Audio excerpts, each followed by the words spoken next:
وبرکاتہ۔ میرے عزیز ساتھیوں، حضرت کی طرف سے مجھے یہ حکم ملا ہے کہ میں چند منٹ آپ حضرات کے سامنے لب کشائی کروں۔ میں تو ایک ادنا سا طالب علم ہوں جو آپ حضرات کے سامنے روبرو ہوں، ورنہ تقریر تو اصل علماء کرام کا کام ہے۔ دعا فرمائیے کہ اللہ تبارک و تعالی مجھے صحیح صحیح بولنے کی توفیق عطا فرمائے۔ الحمدللہ رب العالمین والصلاة والسلام على سید الانبیاء والمرسلین وعلى آلہ واصحابہ اجمعین، اما بعد فاعوذ باللہ من الشیطان الرجیم، بسم اللہ الرحمن الرحیم۔ تؤمنون باللہ ورسولہ، وقال تعالی وَإِذَا قِيلَ لَهُمْ آمِنُوا كَمَا آمَنَ النَّاسُ۔ صدق اللہ العظیم۔ میرے عزیز ساتھیوں، اللہ تبارک و تعالی قرآن کریم میں فرماتا ہے تؤمنون باللہ ورسولہ، کہ ایمان ایسا لے کر آؤ وَإِذَا قِيلَ لَهُمْ آمِنُوا كَمَا آمَنَ النَّاسُ، کہ میرے پیارو آج میرا اور تمہارا ایمان اللہ میری اور آپ کی حفاظت فرما دے۔ رب کعبہ کی قسم، آج زمانے کے حالات کو دیکھ کر میں نے اپنی شکل کو عیسائی کی شکل سے ملا لیا۔ میرے پیارو، کبھی سوچا کہ کیا گزرتی ہوگی میرے نبی کے دل کے اوپر کہ یہ ہے وہ میری امت، یہ ہے وہ میری امت کے لوگ، یہ ہے میرا دل دادا، یہ ہے میرا چاہنے والا، کہ جن کی خاطر میں پوری رات میں مصلی پہ کھڑا رہا، جن کی خاطر میں پوری رات مصلی پہ روتا رہا۔ میرے پیارو، کیا گزرتی ہوگی اس نبی کے دل کے اوپر؟ کبھی تصور آیا؟ لیکن آج اسی امت نے میرے نبی کے چہرے سے نفرت کی ہے اور عیسائی کے چہرے کو اپنے لیے پسند کیا ہے۔ میرے پیارو، مجھے بتاؤ، میرے جوانوں، تم مجھے بتاؤ کہ تمہیں میرے نبی کے چہرے میں ایسی کون سی کمی نظر آئی جو تم نے میرے نبی کے چہرے سے نفرت کی اور عیسائی کے چہرے کو تم نے اپنے لیے پسند کیا؟ ارے یہ تو وہ چہرہ ہے جسے دیکھنے کے لیے جبریل امین دن میں آسمان سے اترتے ہیں۔ یہ وہ چہرہ ہے کہ آسمان کے فرشتے اترتے ہیں اور فرماتے ہیں او ہمارے رب، او ہمارے اللہ، ہمیں بھی اس نبی کا دیدار کرا دے۔ اور اللہ بھی جس کی زیارت کو کرنے کے لیے خود اسے اپنے پاس بلاتا ہو۔ آج ہم نے اس نبی کے چہرے سے نفرت کی ہے، اس نبی کے چہرے کو ہم نے ناپسند کیا اور عیسائی کے چہرے کو ہم نے اپنے لیے پسند کیا ہے۔ ارے یہ وہ چہرہ ہے کہ آپ کے چہرے پر تماچے مارے گئے، آپ کے چہرے پر پتھر مارے گئے ہیں اور آپ کے چہرے سے بہنے والا خون تو آپ کی پنڈلیوں تک پہنچا ہے۔ آج ہم نے اللہ کے اس رسول کو بھلا دیا۔ میرے پیارو، آج تو تمہارے چہروں میں یا میری کی کریم ملی جاتی ہے۔ ہاں میرے پیارو، تمہارے چہروں میں یا میری کی برش ملا جاتا ہے۔ یہ داڑھی میرے نبی کا شعار ہے، میرے نبی کا طریقہ ہے، یہ دین کا ایک ستون ہے۔ اور آج تم نے اس داڑھی جیسی اہم عزیز چیز کو تم نے میرے پیارو گندگی میں بہایا۔ میرے پیارو، آج ہم اسے نالیوں میں بہاتے ہیں، گندگی اور پیشاب پخانے میں بہاتے ہیں۔ کبھی تصور آیا کہ کیا گزرتی ہوگی اس نبی کے دل کے اوپر کہ پوری رات جس امت کے خاطر مغفرت کی دعا کی ہو؟ ایک مرتبہ کا واقعہ ہے، امی عائشہ رضی اللہ تعالی عنہ بیان فرماتی ہیں کہ میرے نبی نے نیت باندھی اور جب زبان مبارک پر یہ آیت آئی وَامْتَازُوا أَيُّهَا الْمُجْرِمُونَ، میرے نبی رونے لگے۔ کہ امی عائشہ رضی اللہ تعالی عنہ بیان فرماتی ہیں کہ جب زبان مبارک پر یہ آیت آئی میرے نبی رونے لگے اور نبی کی داڑھی تر ہو گئی اور نبی نے رکوع کیا، نبی کا سینہ تر ہو گیا، نبی نے سجدہ کیا، نبی کا مصلی تر ہو گیا۔ امی عائشہ رضی اللہ تعالی عنہ بیان فرماتی ہیں کہ مجھے میرے پیدا کرنے والے کی قسم کہ جب میں نے صبح کو مصلی اٹھایا تو مصلی سے آپ کے آنسو بہ رہے تھے۔ مسلح سے آپ کے آنسو بہ رہے تھے۔ کبھی تصور آیا اس نبی کا، کبھی خیال آیا کہ طائف کے میدانوں میں پتھروں کی بارش کی گئی کہ آقا تم پتھریں برداشت کرو، تم اس دین کے خاطر گالیاں سنو، ہم پتھریں کھانے کے لیے نہیں آئے، ہم لوگوں کی گالیاں سننے کے لیے نہیں آئے، ہم تو عیش کے گدوں پر آرام کرنے کے لیے آئے ہیں، ہم تو مزے لینے کے لیے آئے ہیں۔ ہمارے لیے ضرورت نہیں ہے کہ ہم دین کے خاطر پتھریں کھائیں یا دین کے خاطر لوگوں کی گالیاں برداشت کریں، ہم تو عیش کے گدوں پہ مزے اڑانے کے لیے آئے ہیں۔ میرے پیارو، کہاں گئی وہ محبت، کہاں چلا گیا وہ ظرف، کہاں گیا وہ ایمان جو آپ صلی اللہ علیہ وسلم کے دل میں اور اس امت کے دل میں تھا، صحابہ کے دل میں تھا؟ میرے پیارو، کہاں گیا وہ تمہارا پیار جو اپنے نبی کے لیے تمہارے دلوں میں تھا؟ میرے پیارو، آج تم نے اپنے رب کو بھلایا، اپنے نبی کو بھلایا ہے۔ آج اللہ نے تمہیں ساری دنیا میں ذلیل و خوار کر دیا ہے۔ حالانکہ ایک زمانہ تھا کہ جب تم نے اپنے رب کو چاہا تھا، اپنے نبی کو چاہا تھا، تو اللہ تبارک و تعالیٰ نے تمہیں عزت و سربلندی عطا فرمائی تھی۔ لیکن میرے پیارو، جب آج تم نے اپنے رب کو بھلا دیا تو اللہ نے تمہیں ذلیل و خوار کر دیا ہے۔ وہی محمد رسول اللہ صلی اللہ علیہ وسلم کہ جس کی آنکھ کا آنسو 3 دن تک بند نہیں ہوا، 3 دن تک مسلسل آپ کے آنکھوں سے آنسو بہتے رہے۔ ایک مرتبہ کا واقعہ، حضرت جبریل علیہ السلام آپ کے پاس تشریف لائے۔ اللہ اکبر! جبریل علیہ السلام کے چہرے پر ندامت ہے، آپ کا چہرہ مرجھایا ہوا ہے۔ آپ نے پوچھا کہ جبریل، جب تو اس سے پہلے آیا کرتا تھا تو تیرا چہرہ کھلا ہوا کرتا تھا، چہرے پر خوشی کا اظہار ہوا کرتا تھا، لیکن تیرے چہرے پر یہ غموں کے آثار، میری سمجھ میں کوئی بات نہ آئی۔ تو جبریل علیہ السلام نے عرض کیا، اللہ کے رسول، آج یہ غموں کے آثار بڑے عجیب آثار ہیں، آپ ان معاملوں میں نہ پوچھیں۔ اللہ کے نبی نے فرمایا، جبریل بتانا تو ہوگا۔ جبریل نے عرض کیا، یا نبی اللہ، آج اللہ نے مجھے جہنم کا دیدار کرایا ہے، آج اللہ نے مجھے جہنم کا دیدار کرایا ہے۔ تو جبریل، تو نے اس میں کیا دیکھا؟ اللہ کے رسول، اللہ نے جہنم کی آگ کو اتنا سخت بنایا ہے، اتنا سخت بنایا ہے کہ اگر سوئی کی سوراخ کے برابر بھی اللہ دنیا میں کھول دے تو ساری دنیا ختم ہو جائے، زمین و آسمان جل کر خاک ہو جائے۔ جبریل، تو نے اس میں اور کیا دیکھا؟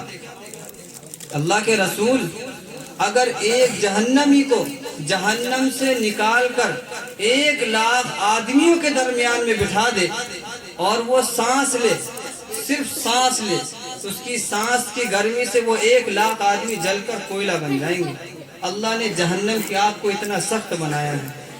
تو جبریل، تو نے اور جہنم میں کیا دیکھا؟ کہ اللہ کے رسول، اللہ نے جہنم کے 7 طبقے بنائے ہیں، لہا 7 ابواب، اللہ نے جہنم کے 7 طبقے بنائے ہیں، 7 دروازے بنائے ہیں، 7 کے داخل ہونے کا بھی دروازہ الگ ہے۔ جبریل، تجھے اس میں اور کیا نظر آیا؟ اللہ کے رسول، جہنم کا سب سے نیچے کا طبقہ جس میں سب سے سخت عذاب ہو رہا تھا، اللہ نے آپ کی امت کے مشرکین کو ڈالا ہے۔ دوسرے طبقے کے اندر اللہ نے کافروں کو ڈالا ہے۔ تیسرے طبقے کے اندر اللہ نے آپ کی امت کے منافقین کو ڈالا ہے۔ چوتھے طبقے کے اندر اللہ نے ستاروں کے پوجا کرنے والوں کو ڈالا ہے۔ 5ویں طبقے کے اندر اللہ نے یہودیوں کو ڈالا ہے۔ 6ٹھے طبقے کے اندر اللہ نے عیسائیوں کو ڈالا ہے۔ میرے پیارو، جب 7ویں طبقے کی باری آئی تو جبریل کی زبان پر تالا لگ گیا، جبریل خاموش ہو گئے، جبریل کی ٹانگیں کپ کپانے لگی۔ نبی کا قرار بڑھا کہ جبریل، تو بتا تو صحیح کہ تو نے 7ویں طبقے کے اندر کیا دیکھا؟ جبریل کی زبان پر تالا لگ گیا، جبریل خاموش ہیں۔ آقا نے فرمایا کہ جبریل، تو بتا تو صحیح تو نے 7ویں طبقے کے اندر کیا دیکھا؟ جبریل فرمانے لگے، اللہ کے رسول، ایک طرف تو میرے سامنے امت کا وہ غمخوار موجود ہے کہ جس کے دل کے اندر امت کی اتنی چاہت ہے، امت کا اتنا غم ہے، اور میں اسے اس کے امت کے احوال کی خبر دے دوں؟ اللہ کے رسول، میرے اندر اتنی طاقت و قوت نہیں ہے، میرا ظرف نہیں ہے کہ میں اسے اس کے امت کے احوال کی خبر دے دوں۔ اللہ کے رسول نے فرمایا جبریل تو بتا تو صحیح کہ تو نے 7ویں طبقے کے اندر کیا دیکھا؟ جبریل لڑکھڑاتی ہوئی زبان سے، ٹوٹی ہوئی زبان سے فرمانے لگے اللہ کے رسول 7ویں طبقے کے اندر اللہ نے آپ کی امت کے شرابیوں کو ڈالا ہے، 7ویں طبقے کے اندر اللہ نے آپ کی امت کے گناہگاروں کو ڈالا ہے، 7ویں طبقے کے اندر آپ کی امت کے دنیا دار ہیں، زناکار ہیں، بدکار ہیں، سود خور ہیں، آپ کی امت کے تمام وہ ظلم کرنے والے ہیں، 7ویں طبقے کے اندر آپ کی امت کے گناہگار موجود ہیں۔ بس اتنا کہنا تھا کہ آپ کی آنکھوں سے آنسو بہنا شروع ہو گیا۔ جبریل تو سلام کر کر چل دیے، آپ نے اپنا حجرہ بند کیا اور رونا شروع کیا۔ میرے پیارو، ظہر کا وقت آیا، نبی کی آنکھ سے آنسو بہ رہے ہیں، نبی کی آنکھ کا آنسو بند نہیں ہے۔ عصر کی اذان کے لیے حضرت بلال نے اذان دی، آپ نے نماز پڑھائی، اپنے حجرے میں تشریف لے گئے، مغرب تک روتے رہے، کسی صحابی سے کوئی کلام نہ کیا، کسی سے کوئی گفتگو نہ کی، کوئی قرآن کی تلاوت نہ کی، کوئی حدیث بیان نہ کی، مغرب تک روتے رہے، مغرب کی نماز پڑھائی، عشاء تک روتے رہے، عشاء کی نماز پڑھائی، فجر تک روتے رہے، 24 گھنٹے گزر گئے، نبی کی آنکھ کا آنسو بند نہ ہوا۔ صحابہ کو فکر ہوئی کہ 24 گھنٹے گزر گئے، نبی کوئی کلام نہیں کر رہے، کوئی گفتگو نہیں کر رہے، ہم سے بات نہیں کر رہے، آخر ماجرا کیا ہے، چلو معلوم تو کریں۔ تمام صحابہ فکر مند ہوئے اور لوگوں نے ایک مجمع لگایا اور ابوبکر کو بلایا کہ لوگوں ابوبکر کو بلاؤ، آخر ماجرا کیا ہے، نبی ہم سے ناراض کیوں ہو گئے، نبی ہم سے خفا کیوں ہو گئے، آخر ناراضگی کی وجہ کیا ہے، چلو معلوم تو کریں۔ ابوبکر کو بلایا گیا کہ ابوبکر تم نبی کے یار ہو، تم نبی کے دوست ہو، معلوم تو کرو کہ نبی ہم سے ناراض کیوں ہو گئے، 24 گھنٹے گزر گئے، نبی ہم سے بات نہیں کر رہے۔ میرے پیارو، دوسرا دن آیا، ظہر کا وقت ہے، نبی کی آنکھوں سے آنسو بہ رہے ہیں، عصر مغرب عشاء، لیکن آپ کی آنکھوں کا آنسو بند نہیں ہے۔ 48 گھنٹے گزر گئے، آپ کی آنکھوں کا آنسو بند نہ ہوا۔ حضرت ابوبکر رضی اللہ عنہ کو بھیجا گیا کہ ابوبکر جاؤ اور معلوم کرو کہ نبی ہم سے ناراض کیوں ہیں، ہماری جانیں نکلی جا رہی ہیں، ہمارا مال نبی کے لیے قربان، ہماری جانیں نبی کے لیے قربان، ہمارا سب کچھ نبی کے لیے قربان، لیکن ہم اپنے نبی کو ایسا رنجیدہ نہیں دیکھ سکتے، ناراض نہیں دیکھ سکتے۔ ابوبکر جا کر معلوم کرو آخر ناراضگی کی وجہ کیا ہے۔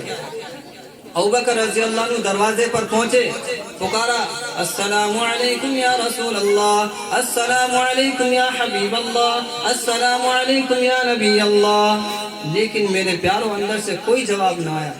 ابوبکر رضی اللہ عنہ دہاڑے مار کر رونے لگے، کہنے لگے، لوگوں، نبی تم سے ناراض نہیں، نبی تم سے خفا نہیں، بلکہ نبی تو مجھ سے ناراض ہے، نبی تو مجھ سے خفا ہے، اس لیے کہ کوئی جواب نہیں آیا۔ لوگوں نے کہا، عمر کو بلاؤ، عمر تم جلدی جاؤ، تم دل کے قوی آدمی ہو، طاقتور آدمی ہو، تم نبی سے بات کرنے کی جرأت رکھتے ہو، جاؤ معلوم تو کرو کہ آخر معاملہ کیا ہے، نبی ہم سے ناراض کیوں ہو گئے، 48 گھنٹے گزر گئے، نبی ہم سے بات نہیں کر رہے، نبی ہم سے کلام نہیں کر رہے، جاؤ معلوم تو کرو جا کر کہ کیا معاملہ ہے۔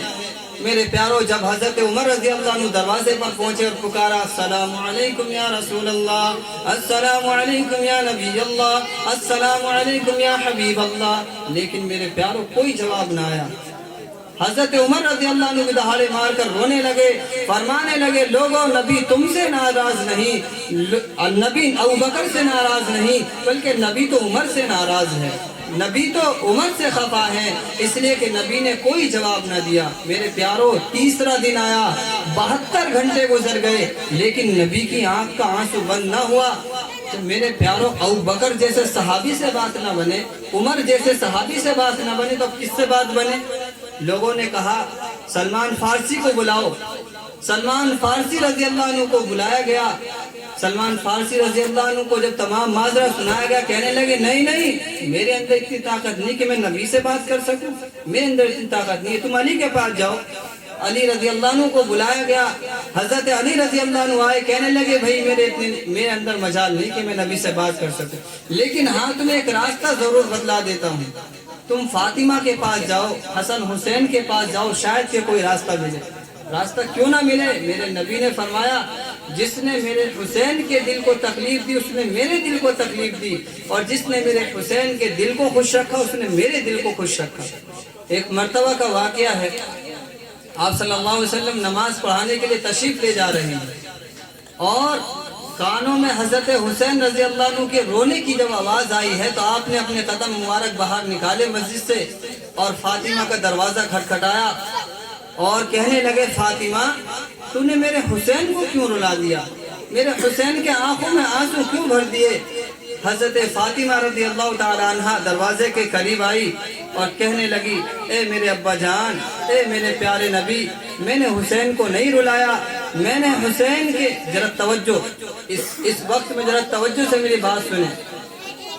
کہنے لگی، اللہ کے رسول، میں نے اپنے حسین کو نہیں رلایا، میں نے اپنے حسین کے آنکھوں میں آنسو نہیں بھرے، بلکہ میرے ابا جان آج میرے حسین کو 6 دن سے دودھ میسر نہیں ہوا ہے۔ حضرت حسین رضی اللہ عنہ 6 مہینے کے ہیں، طفولیت کا زمانہ ہے، 1 سال سے کم کی عمر ہے، 6 مہینے کا بچہ کتنا بڑا ہوتا ہے؟ کہنے لگی کہ 6 دن ہو گئے میرے حسین کو دودھ کا ایک قطرہ بھی نصیب نہیں ہوا۔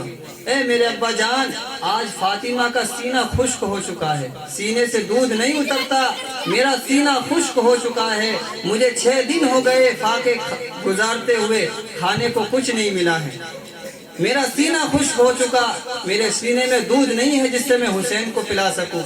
میرے پیارو، یہ ہے نبی کی خاندان کا حال، یہ ہے نبی کی آل، جنہوں نے دین کے خاطر فاقے برداشت کیے۔ آج تو عیش کے گدے ہمارے نیچے، بہترین سامان ہے جس میں ہم زندگی گزار رہے ہیں۔ ایسا وقت مجھ پر اور تم پر نہیں آیا ہے، ایسے فاقوں کا وقت مجھ پر اور تم پر نہیں آیا ہے، عیش کے گدوں پر آرام کر رہے ہیں۔ کبھی تصور آیا کہ یہ دین ہم تک اور تم پر کیسے پہنچا؟ یہ سروں پر ٹوپی ہمارے جو لگی ہوئی ہے، کہاں سے، کن کی قربانیوں سے ہمارے سروں پر یہ ٹوپیاں ہیں؟ کبھی خیال آیا؟ نہیں۔ میرے پیارو، حضرت فاطمہ رضی اللہ تعالیٰ عنہ کہنے لگے، اللہ کے رسول آج 6 دن ہو گئے لیکن 6 دن سے کچھ کھانا نصیب نہیں ہوا، باہر سے بھی کچھ کھانا نہیں آیا جسے میں کھا کر اپنے بچے کو دودھ پلا دیتی۔ 6 دن ہو گئے، فاطمہ کا سینہ خشک ہو چکا ہے۔ آپ صلی اللہ علیہ وسلم رونے لگے، کہنے لگے، فاطمہ اے میری پیاری بیٹی تو حسین کو مجھے دے دے۔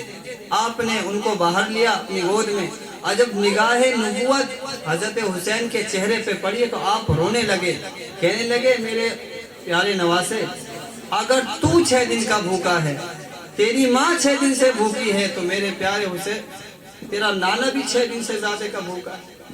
یہ دور مجھ پر اور تم پر نہیں آیا، یہ دور تو صرف میرے نبی پر آیا ہے، اس لیے تو آج ہم بے فکر ہو کے زندگی گزار رہے ہیں۔ کہنے لگے آپ صلی اللہ علیہ وسلم کہ میرے پیارے نواسے اگر تو 6 دن کا بھوکا ہے، تیری ماں 6 دن سے بھوکی، تیرا نانا بھی 6 دن سے زیادہ کا بھوکا ہے، تو فکر مت کر۔ آپ نے اپنی زبان باہر نکالی اور کہنے لگے، میرے حسین یہ زبان میری چاٹ لے، ہو سکتا ہے کہ اللہ تبارک و تعالیٰ تیری پیاس، تیری بھوک کو مٹا دے۔ یہ دور مجھ پر اور تم پر نہیں آیا ہے۔ آج تو قرآن فری میں مل گیا، حدیثیں فری میں مل گئی، یہ مسجد، مکاتب، یہ مدارس فری میں مل گئے، ان سے قدر بھی نہیں ہوتی، ان کے حوصلہ افزائی بھی نہیں ہوتی۔ خیال آتا ہے صرف اپنی بیویوں کا، بچوں کا، کہ ان کا مستقبل سنور جائے، 4 پیسوں کے مالک بن جائے، ذرا عہدے دار بن جائے، خیال آتا ہے صرف ان کا۔ ارے کبھی تصور آیا اس نبی کا جس کے اوپر پتھروں کی بارش کی گئی؟ کبھی تصور نہیں آیا۔ میرے پیارو، اگر ان صحابہ نے تم سے پوچھ لیا کہ ہم نے اس دین کے خاطر اپنی گردنیں کٹوائی ہیں، اپنی بیویوں کو بیوہ کرایا ہے، بچوں کو یتیم کرایا ہے، پیٹ پر پتھر ہم نے باندھے ہیں، تم نے اس دین کے خاطر کیا قربانی دی؟ کیا جواب دو گے؟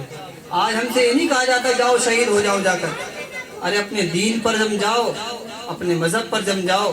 میرے نبی نے اگر تم سے سوال کر لیا، میرے امتی زندگی بھر تیرے خاطر، تجھے جہنم سے بچانے کے خاطر میں دھکے کھاتا رہا، گالیاں سنتا رہا، لوگوں کے تانے سنتا رہا، تو نے اس دین کے خاطر کیا کیا؟ تو میرے پیارو تم کیا جواب دو گے؟ میرے نبی نے پوچھ لیا، میرے امتی تو بتا، تجھے عیسائی کا چہرہ پسند آیا لیکن میرا چہرہ تجھے پسند نہیں آیا؟ تجھے عیسائی کا لباس تو پسند آیا، میرا لباس پسند نہیں آیا؟ بتا میرے لباس میں کون سی کمی تھی، میرے چہرے میں کون سی کمی تھی؟ کیا جواب دو گے اپنے نبی کو؟ میدان محشر میں کیا جواب دو گے؟ تو میں عرض کر رہا تھا، حضرت علی رضی اللہ عنہ فرمانے لگے تم فاطمہ کے پاس جاؤ، حسین کے پاس جاؤ، حسن کے پاس جاؤ، شاید کہ کوئی راستہ ملے۔ اللہ کے نبی نے فرمایا کہ جس نے میرے حسین کے دل کو خوش رکھا اس نے میرے دل کو خوش رکھا، اور جس نے حسین کے دل کو تکلیف دی اس نے میرے دل کو تکلیف دی۔ تمام مجمع حضرت فاطمہ رضی اللہ تعالی عنہ کے گھر پہنچا۔ پہنچنے کے بعد تمام ماجرا سنایا۔ حضرت فاطمہ نے حسن اور حسین کی انگلیاں پکڑی اور آپ صلی اللہ علیہ وسلم کے دروازے پر دستک دی۔ دروازہ جیسے حضرت فاطمہ نے دروازہ کھٹکھٹایا ہے، آپ صلی اللہ علیہ وسلم کو اپنی بیٹی فاطمہ سے بے انتہا محبت تھی، بے انتہا محبت تھی۔ آپ نے ایک دم دروازہ کھولا اور کہا کہ میری پیاری بیٹی فاطمہ تو کیوں چلی آئی؟ میری بیٹی تو مجھے آواز دے دے، میں خود چلا آتا، تو نے آنے کی زحمت کیوں اٹھائی؟ اللہ کے نبی نے حضرت فاطمہ نے کہا کہ میرے ابا جان میں خود نہیں آئی، بلکہ یہ صحابہ کا جمع غفیر مجھے آپ کے پاس لے کر آیا ہے۔ آپ صلی اللہ علیہ وسلم سمجھ گئے کہ مجھ سے میرے صحابہ سے میرا حال دیکھا نہ گیا، میرے صحابہ سے میرا حال دیکھا نہ گیا۔ آپ نے تمام صحابہ کرام رضی اللہ عنہم کو جمع کیا اور فرمایا کہ بات یہ تھی کہ جبریل علیہ السلام میرے پاس تشریف لائے تھے اور انہوں نے میرے امت کے بارے میں مجھے خبر دی ہے کہ جہنم کے 7ویں طبقے کے اندر میری امت کے شرابی ہوں گے، میری امت کے زناکار ہوں گے، سود خور ہوں گے، بدکار ہوں گے، ظلم و ستم کرنے والے ہوں گے۔ جب میں نے قسم کھا لی کہ جب تک میرا اللہ میری امت کے گناہگاروں کو معاف نہ کر دے گا میں سجدے سے سر نہ اٹھاؤں گا۔ یہ ہے میرا نبی۔ میرے پیاروں، ہم نے اس نبی کو بھلایا، اس نبی کے طریقے کو ہم نے بھلا دیا۔ میرے پیاروں، ہم کیا جواب دیں گے؟ آپ صلی اللہ علیہ وسلم سن 11 ہجری میں 11 ذوالحجہ کو آپ حج کے لیے تشریف لے گئے اور قرآن کی سب سے آخری سورت اذا جاء نصر اللہ والفتح یہ نازل ہوئی، قرآن کی سب سے آخری سورت ہے۔ آپ زوال سے پہلے اپنے خیمے میں لیٹے ہوئے تھے اور یہ سورت نازل ہوئی۔ زوال کے بعد آپ اپنے خیمے سے باہر آئے اور تینوں شیطانوں کو کنکری ماری اور اپنی اونٹنی اسبا پر سوار ہوئے اور لوگوں کو جمع کیا۔ اس صورت میں اشارہ تھا کہ میرے نبی اب آپ کا مشن پورا ہو چکا، اب آپ کو جو ذمہ داری دی گئی تھی دنیا میں وہ ذمہ داری پوری ہو چکی ہے، اب آپ میرے پاس آنے کی تیاری کریں۔ آپ صلی اللہ علیہ وسلم نے تمام لوگوں کو جمع کیا اور ایک تاریخی جملہ کہا، کہنے لگے یا ایھا الناس عسى الا تلقوني بعد عامی ھذا، اے پیارے لوگوں، اے میرے پیارے صحابہ، یہ میری اور تمہاری آج آخری ملاقات ہے، یہ میری اور تمہاری یہ آخری ملاقات ہے۔ آج کے بعد تم مجھے نہیں دیکھو گے، آج کے بعد تم صرف میری قبر دیکھو گے اور میری مسجد دیکھو گے، آج کے بعد تم مجھے نہیں پاؤ گے۔ تمام صحابہ رونے لگے۔ آپ صلی اللہ علیہ وسلم جب حج سے واپس تشریف لائے ہیں تو حضرت معاذ بن جبل رضی اللہ عنہ کے ساتھ 7 میل پیدل چلے۔ آپ کسی کے ساتھ پیدل نہیں چلے، اتنا سب کو مسجد سے باہر روانہ کر دیا کرتے تھے۔ 7 میل پیدل چلے، ان سے محبت تھی اور واپسی پر کہنے لگے اے معاذ، اے میرے پیارے بیٹے معاذ، آج میری اور تیری آخری ملاقات ہے، آج کے بعد تو مجھے نہیں دیکھے گا، آج کے بعد تو میری قبر اور میری مسجد کو دیکھے گا۔ حضرت معاذ رضی اللہ عنہ پھوٹ پھوٹ کر رونے لگے۔ آپ نے بھی اپنا چہرہ پھیرا اور رونے لگے۔ ان کو یمن روانہ کیا اور واپسی پر 29 سفر کو جب عصر کی نماز کے بعد ایک جنازہ تھا، آپ نے اس جنازے کی نماز پڑھا کر واپسی پر جب آنے لگے تو آپ کے سر میں تیز درد اٹھا اور تیز بخار۔ اس دن باری حضرت عائشہ رضی اللہ تعالیٰ عنہ کے گھر میں تھی، تو آپ صلی اللہ علیہ وسلم جب گھر تشریف لائے آپ کے سر میں تیز بخار اور تیز سر میں درد۔ تو روزانہ جب آپ گھر بدلتے تھے تو پوچھتے تھے کہ آج کس کی باری، کہ جی فلاں کی، آج کس کی باری، کہ جی حفصہ کی، آج کس کی باری، کہ جی میمونہ کی۔ اس میں عدل و انصاف آپ نے قائم کر کے دکھایا کہ اگر کوئی انسان 3 یا 4 شادی کرے تو عدل و انصاف سے اگر طاقت ہو تو ہی کرے، ورنہ تو ایک پر اکتفا کرے۔ تمام ازواج مطہرات اس بات کو سمجھ گئی کہ آپ یہ چاہتے ہیں کہ آپ کی بیماری کے ایام حضرت عائشہ کے گھر میں گزرے۔ تو حضرت عائشہ کے گھر میں تمام ازواج مطہرات جمع ہوئی. تمام نے کہا تھا کہ نبی ہم یہ چاہتے ہیں کہ جب تک آپ بیمار ہیں حضرت عائشہ کے گھر میں آپ اپنی تیمارداری کریں، جب آپ صحیح ہو جائیں تو پھر سے ہماری باری شروع کر دیں. واقعہ تھوڑا تفصیل سے ہے لیکن میں مختصر انداز میں آپ کو اپنا واقعہ پیش کر کے اپنی تقریر مکمل کرتا ہوں. آپ نے 14 دن مستقل بیماری کے ایام دیکھے، 12 ربیع الاول، 29 30 صفر. اس کے بعد جب آخری دن ہے، حضرت عائشہ رضی اللہ تعالی عنہ کی گود میں سر رکھے ہوئے ہیں، آخری دن ہے، جبریل علیہ السلام تشریف لائے، آپ نے سب کو رخصت کر دیا. جبریل علیہ السلام آ چکے ہیں. جبریل علیہ السلام نے عرض کیا اللہ کے رسول موت کا فرشتہ دروازے پر ہے، وہ اندر آنے کی اجازت چاہتا ہے. ہاں میرے پیارو، جہاں موت بھی پوچھ کر جائے. ہم نے چند پیسوں میں اپنے نبی کو بیچ دیا، چند پیسوں میں اپنے نبی کو ہم نے بھلا دیا. آپ نے کہا آ جائے، آئے اور سلام پیش کیا. السلام علیکم یا رسول اللہ، میں آپ کو سلام پیش کرتا ہوں. میں نے آج تک کسی کو سلام پیش نہیں کیا، آپ پہلی ہستی ہیں جنہیں میں سلام پیش کر رہا ہوں. میں نے آج تک کسی کو سلام پیش نہیں کیا. اللہ نے کہا ہے پوچھ کر اندر جانا، بین پوچھے مت چلے جانا.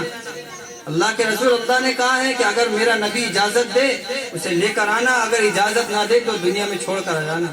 مجھ سے کوئی پوچھے، آپ سے کوئی پوچھے، پوچھا جا رہا ہے. موت پوچھ رہی ہے کہ اندر آؤں کہ نہ آؤں. آپ نے جبریل سے پوچھا کہ جبریل تم کیا کہتے ہو؟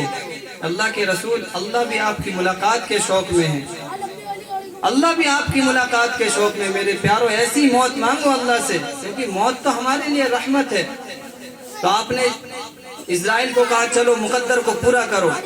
جب آپ کی روح نکالنے لگے تو آپ کو تکلیف محسوس ہوئی. تو آپ نے کہا کہ اسرائیل آہستہ کر، مجھے تکلیف ہو رہی ہے. تو اسرائیل نے کہا اللہ کے رسول میرے اندر اتنی کیا طاقت ہے جو میں آپ کو تکلیف پہنچا سکوں، میں آپ کو تکلیف دے سکوں. اللہ کے رسول سب سے ہلکے انداز میں آپ کی روح نکال رہا ہوں. اللہ کے رسول نے کہا کیا اس سے بھی زیادہ تکلیف ہوتی ہے؟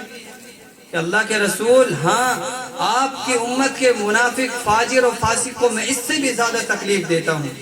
اللہ کے رسول نے فرمایا کہ اسرائیل سن لے، آج تیرے سامنے محمد لیٹا ہوا ہے، تجھے جتنی تکلیف دینی ہے دے لے، آج تجھے جتنی تکلیفیں پہنچانی ہو پہنچا، لیکن میرے کسی امتی کو تکلیف نہ پہنچانا.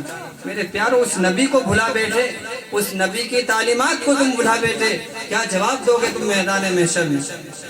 میرے پیارو اب بھی وقت ہے، اس نبی کے جھنڈے کے نیچے آ جاؤ، اسلام کے جھنڈے کے نیچے آ جاؤ. سر بلندی ہمارے قدموں میں ہے. اللہ مجھے بھی اور آپ کو بھی عمل کرنے کی توفیق عطا فرمائے. وآخر دعوانا الحمدللہ رب العالمین. دو جہاں کی کامیابی گر تجھے درکار ہے، دو جہاں کی کامیابی گر تجھے درکار ہے، ان کا دامن تھام لے جن کا نام، ان کا دامن تھام لے جن کا محمد نام ہے. محمد صلی اللہ علیہ وسلم کی اطاعت دین حق کی شرط اول ہے. محمد صلی اللہ علیہ وسلم کی اطاعت دین حق کی شرط اول ہے. اسی میں ہو خامی تو سب کچھ نامکمل ہے. میرا منہ اور سرکار مدینہ کی سراخانی مجھے معلوم ہے اپنے سخن کی تنگ دامانی. وقت بھی بہت تنگ ہے، حضرت نے بھی کافی وقت لے لیا، لیکن سیرت النبی صلی اللہ علیہ وسلم کو موضوع گفتگو بنایا. دیکھیے بات کو طول نہ دیتے ہوئے، قافلہ شب دور بہت دور نکل چکا ہے. اب میں آپ کے مدرسہ عربیہ ریاض العلوم اور قاری وارث صاحب اور مولانا حامد صاحب اور آپ کے اساتذہ رفقا منتظمین سب کی محنت کو سراہتے ہوئے اس طالب علم کو اسٹیج پر مدعو کر رہا ہوں جن کے سر پر دستار فضیلت ہونی ہے کہ وہ تشریف لائیں اور علماء کرام کے دست مبارک سے ان کی دستار فضیلت حاصل ہو. اس کے بعد حضرت کا بیان ہوگا، پھر دعا ہوگی.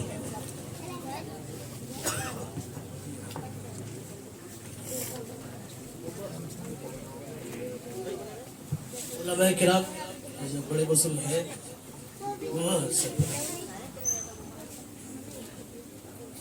حامد صاحب آپ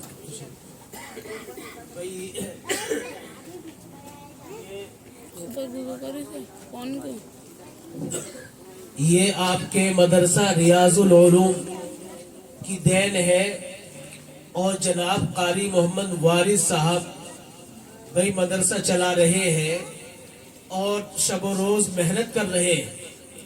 اللہ نے ان کی اس محنت کو قبول فرمایا کہ ہر سال ایک نہ ایک بچہ یہاں سے حافظ ہوتا ہے۔ انشاءاللہ اب ایک بچہ حافظ ہوا ہے، آئندہ سال بھی ہوں گے، سلسلہ جاری رہے گا۔ اس کا ثواب ان کو ملے گا، ان کے ماں باپ کو ملے گا، کیونکہ حدیث کے اندر آتا ہے جب انسان مر جاتا ہے اس کے عمل کا سلسلہ منقطع ہو جاتا ہے، مگر تین چیزیں باقی رہ جاتی ہیں، جن میں سے ایک صدقۃ جاریۃ، دوسرا اور علم ينتفع بھی، علم نافع چھوڑا ہو، کسی کو حافظ بنایا، کسی کو قاری بنایا، کسی کو عالم بنایا۔ اس مدرسے کی محنت آپ کے سامنے ہے، اور مدرسے جو ہے یہ ہماری دین ہے، دنیا نہیں ہے۔ مسجد میں قرآن پڑھا جاتا ہے تو مدرسوں میں قرآن پڑھانا سکھلایا جاتا ہے، مسجدوں میں اعتکاف کیا جاتا ہے تو مدرسوں میں اعتکاف کرنا سکھلایا جاتا ہے، مسجد میں نماز پڑھی جاتی ہے تو مدرسوں میں نماز پڑھنی سکھلائی جاتی ہے۔ تو مدرسے بہت ضروری ہے، یہ ہمارا دین ہے، مذہب ہے۔ ہم ان کی جو ہے ان کا تعاون کریں، ان سے محبت کریں، علماء سے محبت کریں، علماء سے محبت، صلحاء سے محبت، یہ ہمارے ایمانیات میں سے ہے۔ تو اللہ تبارک و تعالی یہ دستار فضیلت ہوئی ہے، یہ بچہ بھی خوش قسمت ہے، اس کے والدین بھی خوش قسمت ہے، اور جنہوں نے اس پر تعاون کیا ہے، خرچ کیا ہے، وہ بھی خوش قسمت ہے، اور آپ حضرات بھی خوش قسمت ہیں۔ آگے چل کے بچہ عالم بنے گا، کتنے لوگوں کی نجات کا ذریعہ بنے گا۔ اللہ تبارک و تعالی عمل کی توفیق عطا فرمائے۔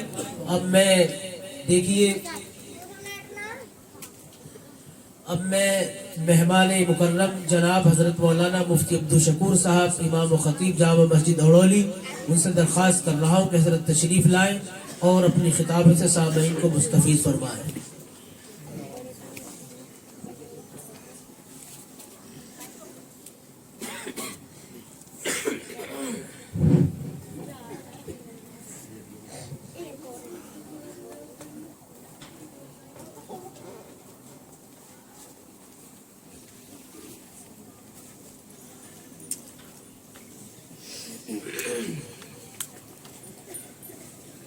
الحمد لله وكفى وسلام على عباده الذين اصطفى، أما بعد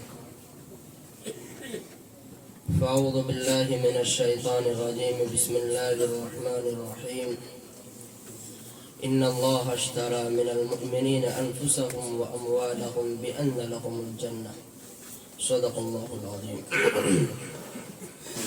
میرے محترم بزرگ و دوستو، کافی وقت سے آپ علماء اعظام، ائمہ کرام سبھی کے بیانات اور تقاریر سے آپ مستفیض ہو رہے تھے۔ میرا مقصد بیان کرنا نہیں، اور نہ ہی میرے اندر اتنی ہمت ہے کہ میں آپ حضرات کے سامنے ان علماء کرام کی موجودگی میں کچھ بولنے کی جسارت کروں۔ بس مختصراً یہ عرض ہے، جو کچھ آج ہم نے یہاں سنا ہے ہمیں اس پر عمل کرنا ہے۔ اصل کام عمل کرنے کا ہے، سننا سنانا یہ بہت ہوتا ہے، اور ہم روزانہ تقریباً سنتے ہی رہتے ہیں، اس لیے کوئی لمبی چوڑی تقریر اور نہ ہی کوئی خطاب کرنا ہے، بس صرف عمل کرنا ہے ہم سب کو، اور اس بات کا یہاں سے عہد کر اٹھنا ہے کہ ابھی جو آپ حضرات کے سامنے اس بچے کے سر پر دستار بندی ہے، یہ بہت بڑی سعادت مندی کی بات ہے، اور یہ بہت ہی خیر ہے۔ اللہ تعالیٰ اس بچے کے والدین کو اور ان کے معاونین کو جزائے خیر عطا فرمائے۔ ہم سب کو بھی یہ عہد کرنا ہے کہ ہمیں بھی اپنے بچے کو حافظ قرآن بنانا ہے، ہمیں بھی اپنے بچے کو دین کی تعلیم دینی ہے، ہمیں بھی اپنے بچوں کے عقائد کو درست کرنا ہے، دین و ایمان کی حفاظت کرنا ہے، ہم سب کی یہ اپنی ذمہ داری ہے، اور جہاں ہم دیگر جگہوں پر اپنے مال و دولت کو لٹاتے ہیں، وہیں ہمیں اپنے مدارس اور مکاتب کی بھی حفاظت کرنی ہے، اپنے مدارس اور مکاتب کا تعاون کرنا ہے، اپنے مدارس اور مکاتب کو چلانا ہے، اس کو چمکانا ہے اور اس کو آگے بڑھانا ہے۔ صرف حفظ اور نازلے تک ہی اس کو محدود نہیں رکھنا ہے۔ ہمارے مدارس کے طلبہ دیکھنے میں بظاہر بہت ہلکے پھلکے سے نظر آتے ہیں، لیکن جائزہ لیا جائے تو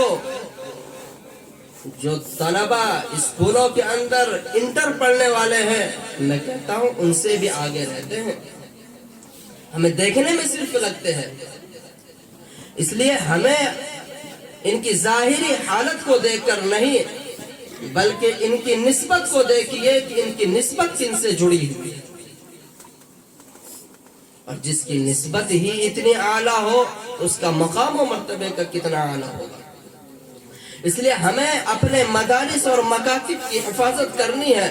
قرآن کریم نے اللہ تبارک و تعالی نے ارشاد فرمایا، ان اللہ اشترى من المؤمنین انفسهم واموالهم بان لهم الجنہ، کہ بلا شبہ ایمان والے تو وہ لوگ تھے جنہوں نے اپنے مالوں کو اور اپنی جانوں کو قربان کر کے اپنے مالوں اور اپنے جانوں کے بدلے میں جنت خرید لی ہے۔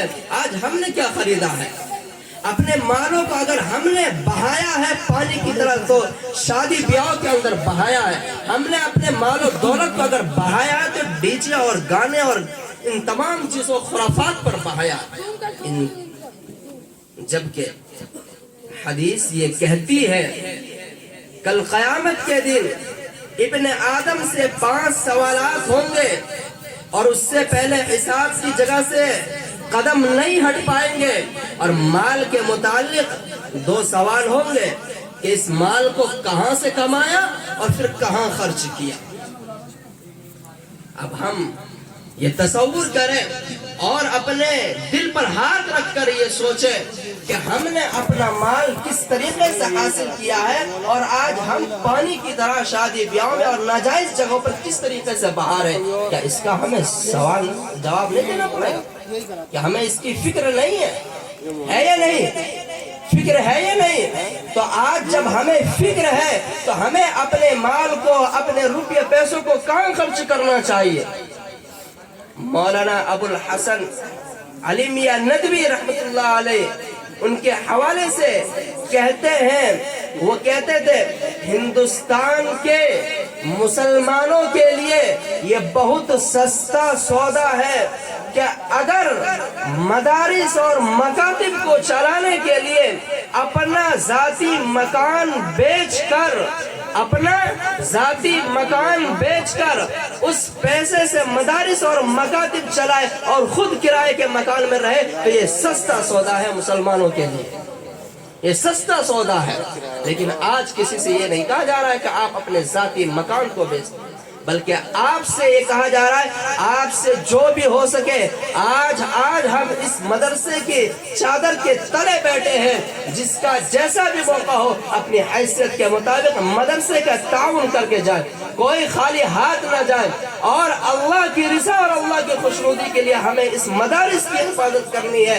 آج جہاں اسلام اور مدارس کے دشمن ہیں، آج ہمیں ایمان کی حمیت دکھانی ہے، ایمان کی غیرت دکھانی ہے، اور یہ دکھا دینا ہے دشمن اسلام کو کہ جہاں تم نفرت کی آگ ڈالو گے، جہاں تم مدارس کے آندھیاں چلاؤ گے، وہی ہم محبت کی ہوا چلا کر اس مدارس کو گھر گھر قائم کریں گے انشاءاللہ۔ ہم اس مدارس کے کل بھی جان نچھاور کرنے والے تھے، اور آج بھی انشاءاللہ ہم اپنی جان نچھاور کریں گے۔ ضرورت پڑے گی تو ہم اپنا ذاتی مکان بیچ کر ہم اس مدارس کو چلائیں گے نا انشاءاللہ۔ یہ مدارس یہ دین کی حفاظت کے یہ قلعے ہیں، دین کی حفاظت کے یہ قلعے ہیں۔ اگر یہ مدارس نہ ہو، یہ مکاتب نہ ہو، یہ خانقاہ نہ ہو، تو پھر ایمان مسلمان سب ختم ہو جائے گا۔